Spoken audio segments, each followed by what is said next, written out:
Halo sahabat Sain, bagaimana kabar kalian hari ini? Tentunya semua sehat bukan? Hello. Tahukah sahabat Sain bahwa salah satu ciri dari makhluk hidup adalah bernapas? Nah, untuk membuktikannya, coba kalian ambil plastik atau balon, kemudian kalian tiup. Apa yang terjadi?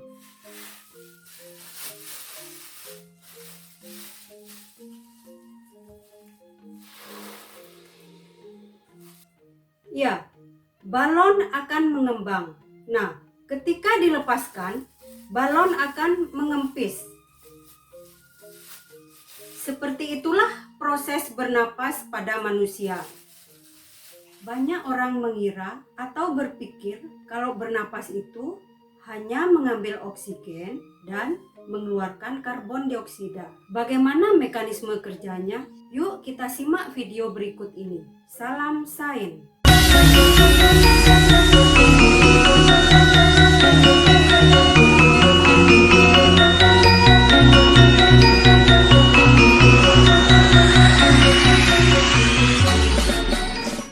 Halo sahabat Sains, kembali bersama saya Suratni. Sudah siap ya untuk menyimak video kali ini? Oh iya, sahabat Sains pasti sudah tahu ya bahwa mekanisme pernapasan pada manusia ada dua cara loh. Apa coba? Ya, betul sekali. Pernapasan dada dan pernapasan perut. Baik, dalam video ini kita akan mendiskusikan mengenai pengertian mekanisme pernapasan pada manusia, mendeskripsikan mekanisme pernapasan dada dan pernapasan perut, serta bagaimana cara kerjanya. Yang pertama, kita bahas mengenai pengertian dari mekanisme pernapasan. Mekanisme pernapasan adalah proses yang kompleks yang bergantung pada perubahan volume rongga dada dan perubahan tekanan, baik tekanan yang berasal dari atmosfer, intrapulmonari, dan intrapleura. Selanjutnya, kita akan membahas mengenai mekanisme pernapasan dada. Mekanisme pernapasan dada meliputi dua fase, yaitu fase inspirasi dan fase ekspirasi. Fase inspirasi, mekanisme kerjanya adalah otot interkostal berkontraksi. Ini akan menyebabkan volume rongga dada membesar. Akibatnya, tekanan di dalam rongga dada lebih kecil dibanding tekanan yang ada di luar. Akibatnya, udara yang kaya oksigen akan masuk ke dalam paru-paru. Kemudian, fase ekspirasi, mekanisme kerjanya adalah otot interkostal relaksasi.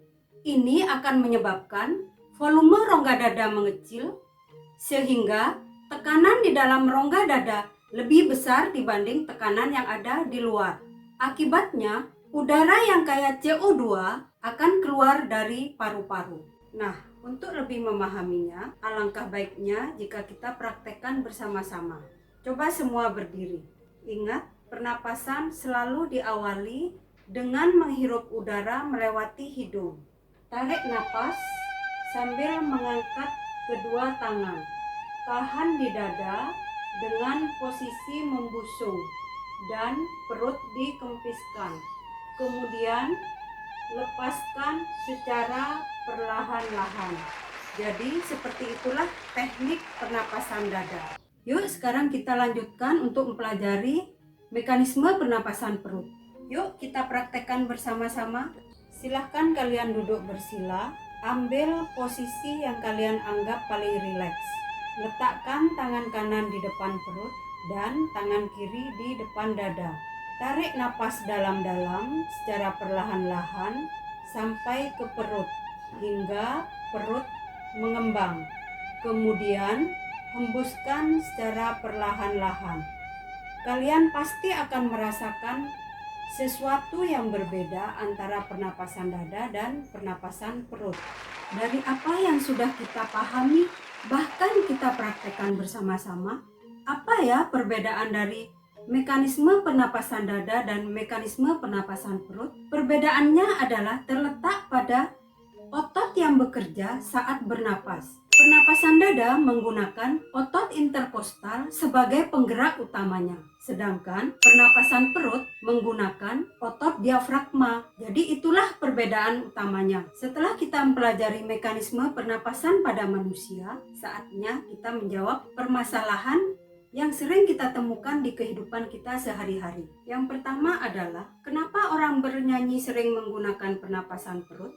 Yang kedua adalah, kenapa orang yang makan terlalu kenyang sulit untuk bernapas? Permasalahan pertama, mengapa orang yang bernyanyi menggunakan pernapasan perut?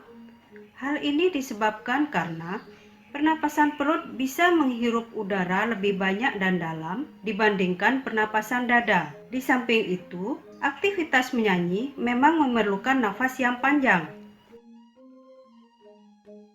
Selanjutnya, permasalahan kedua. Mengapa perut yang terlalu kenyang sulit untuk bernapas? Hal ini disebabkan karena ketika perut kenyang, lambung akan menekan diafragma. Sementara ketika kita sedang bernapas, diafragma mengembang. Inilah yang menyebabkan kita sulit bernapas. Setelah proses pembelajaran kali ini, adakah di antara kalian yang bisa menyimpulkannya?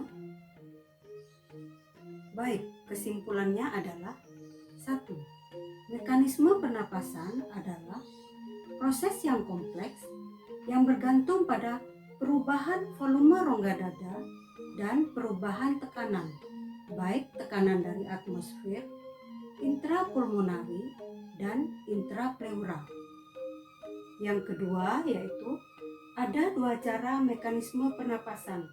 Yang pertama, mekanisme pernapasan dada, dan yang kedua, mekanisme pernapasan perut, di mana dari pernapasan dada dan pernapasan perut sama-sama meliputi 2 fase, yaitu fase inspirasi dan fase ekspirasi.